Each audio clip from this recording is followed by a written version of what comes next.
ඉතින් කොහොමද යාළුවනේ ඔයාලා හැමෝම හොඳින් ඉන්නවා ඇති කියලා හිතනවා. මේ දවස්වල මේ දැන් අවුරුදුත් පහු වෙලානේ. දැන් මේ දවස්වල නම් අපේ ගමේ ගස්වල ගොඩාක් බිලින් හැදිලා තියෙනවා. ඉතින් මං හිතුවා බිලින් වලින් අපිට හදාගන්න පුළුවන් කෑම වර්ග කීපයක්ම ඔයාලට මේ සැරේ පෙන්නනවා කියලා. මොකද මේ ගොඩාක් ගස් යට වැටිලා මේ විනාශ වෙලා යන මේ වටිනා දෙයක් තමයි අපි මේ නැති කරගන්නේ කියලා හිතනවා. ඇත්තටම බිලින් වලින් ගන්න පුළුවන් ප්‍රයෝජන ගොඩාක් තියෙනවා. ඒ හින්දා මං හිතුවා ඔයාලට බිලින් කල් තියාගෙන දැන් නැති කාලෙට මේ පාවිච්චි කරන්න ගන්න පුළුවන් ක්‍රම කීපයක්ම පෙන්නනවා කියලා. ඉතින් ඔය තියෙන්නේ හොඳට මෝරපු ලොකු බිලින්. ඉතින් මේ මං ওই බිලින් ටික සුද්ධ කරගත්තා. ඊට පස්සේ ලුණු ටිකක් වැඩිපුර දාන්න ඕනේ. ඒ කියන්නේ මේ සාමාන්‍යයෙන් හිතට දැනෙනවා මේ ප්‍රමාණය ඇති කියලා. ඒ තරමටම ටිකක් වැඩිපුර ලුණු දාගන්න. ලුණු කොයිතරම් එහෙම වැඩි වුණත් කිසිම ප්‍රශ්නයක් නැහැ. මොකද මේ වගේ ගොඩාක් ඇඹුල් තියෙන හින්දා. ඉතින් ඔය විදිහට මේ මං මැටි හට්ටියක තමයි බිලින් ටික තම්බගන්නේ. ඔන්න ඉතින් බිලින් ටික තම්බලා තියෙන්නේ. මේ උදේ මේ මං හිතුවා ඒ බිලින් වලින් මේ දාලා සම්බෝලයක් හදාගන්න ඕනි කියලා. පොල් සම්බෝලයක් රොටි කන්න. ඊට පස්සේ ඔන්න ඔය බිලින් එක ගෙඩියයි ගත්තේ.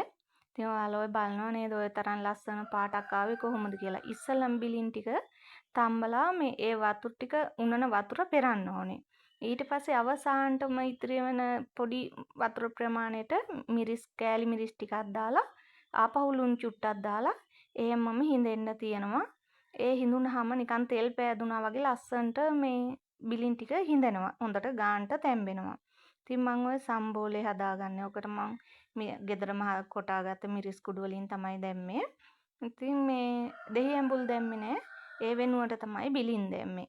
ඉස්සර නම් අපේ මේ ආච්චිලා එහෙම ඔය බිලින් ගෙඩියක් දෙකක් මේ ලිපේ අඟුරු වලට මේ පත් වෙනකොට අඟුරු වලට දාලා පුච්චලා අරගෙනත් ඔය සම්බෝලය හදනවා. උණුවෙන් බත් කන්න, රොටි කන්න පුදුම රසක් තියෙන්නේ. ඉතින් මං අද හිතුවේ රොටි හදන්න ඕනේ කියලා. දවල් වෙලා උයනකම් උදේට රොටි හදනවා කියලා හිතාගෙන තමයි මං ওই සම්බෝල හදලා රොටි හදන්නේ. ඉතින් මේ ඔයාලත් බිලින් ටිකක් හොයාගෙන මම මේ පෙන්නන විදිහට මේ හදලා කල් තියාගන්න. මොකද අපිට මේ ඇඹුල් ಜಾති ගොඩාක් වටිනවනේ දෙහි හැම ගණන් යන කාලෙට ගොඩාක් වටිනවා මේ වගේ බිලින් කල් තියාගෙන හිටියාම. ඔය මුට්ටිය මං ඔය ලිප ගාව තියලා තියෙනෝක මේ සේදුවේ දැන්. ඒකේ වතුර ටික වේලෙන්න කියලා තමයි ඔය තියාගෙන ඉන්නේ.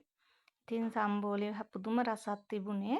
මහත්තයා නම් කිව්වේ මේ ඇත්තටම උණුවෙන් බත් ටිකක් තිබුණා නම් මේ වෙලාවේ මාර රසයි කියලා.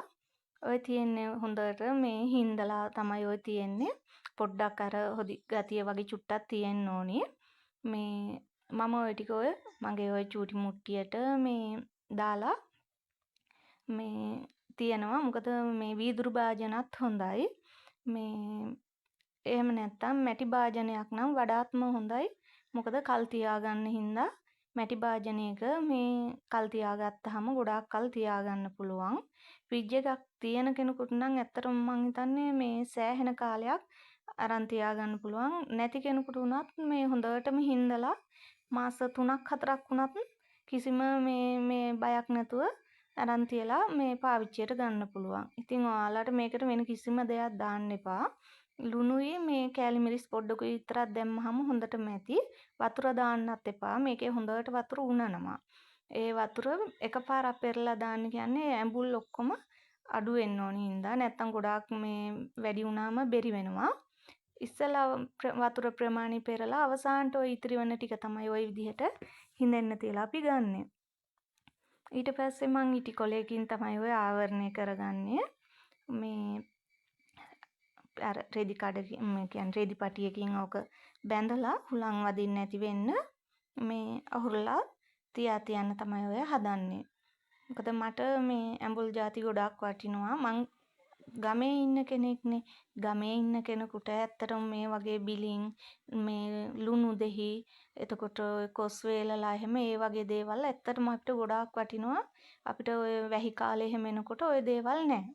එතකොට කල් තියාගෙන තිබුණාම ඒ කාලෙට අපිට ප්‍රයෝජනෙට ගන්න පුළුවන්. හින්දා තමයි මම ඔය විදිහට හදලා තියාගන්නේ. ඉතින් ඔන්න මට අවුරුද්දට තව පොඩි තෑග්ගක් හම්බ වුණා. මේ සැරේ අවුරුද්දට මගේ ෆ්‍රිජ් එක කැඩිලා තිබුණේ. ඉතින් මට අලුතෙන්ම ෆ්‍රිජ් එකක් ගෙවන්න ගන්න පුළුවන් වුණා. ඒකත් මේ වෙලාවේ විදිහට මට ගොඩාක් වටිනවා. ඉතින් ඔන්න ඔය විදිහට ෆ්‍රිජ් එකේ උඩ තට්ටුවේ තමයි මම තියලා තියෙන්නේ. කාලයක් මම තියාගන්න හින්දා මම ඕක දැම්ම ප්‍රයෝජනෙට ගන්නෙ නෑ. තව මාස 3කින් 4කින් වගේ තමයි ප්‍රයෝජනෙට ගන්නෙ. ඒ හින්දා මම උඩින්ම අහුල්ලා තියාගත්තා. මේ පෝච්චි වලයි මේ නිවිතිය ටික එහෙම හොඳටම ඇදිලා තිබුණා. මුගුරු වැන්න ටිකක් තිබුණ හින්දා මම ඒ ටික ඔක්කොම දැන් කපාගෙන ආවා. ඒ කපාගෙන ඇවිල්ලා මේ තෝරනවා වෙන වෙනම සෝදලා මේ අරන් තියාගන්න කියලා. ඒ වුණාට ඔය කොළ ටික සෝදලා එහෙම ඉවර වුණාට පස්සේ මට ඒ ටික තියාගන්න බැරි වුණා. අපේ අක්කලා ආවා. ඉතින් මේ ඒ ටික මං අක්කලාට දුන්නා. දුවට බබෙක් හම්බෙන්න ඉන්න හින්දා එයාට ගිහිල්ලා දෙන්න කියලා. මොකද මේ ඕවා වසවිස කිසිම දෙයක් නැතුව හදන හින්දා. ඒ වගේම දැන් දවස් 2ක් විතර වෙනවා අපි පොල් කපලා. මේ දවස්වල අවුව ටිකක් අඩුයි. උදේ වරුවට විතරයි අවුව තියෙන්නේ. ඒ හින්දා ඒ ටිකත් වේලෙන්න දැම්මා. ඉතින් යාළුවනේ මගේ වීඩියෝ එක මම අදට මෙතනින් නවත්තනවා. ඔයාලා සියලු දෙනාටම තෙරුවන් සරණයි.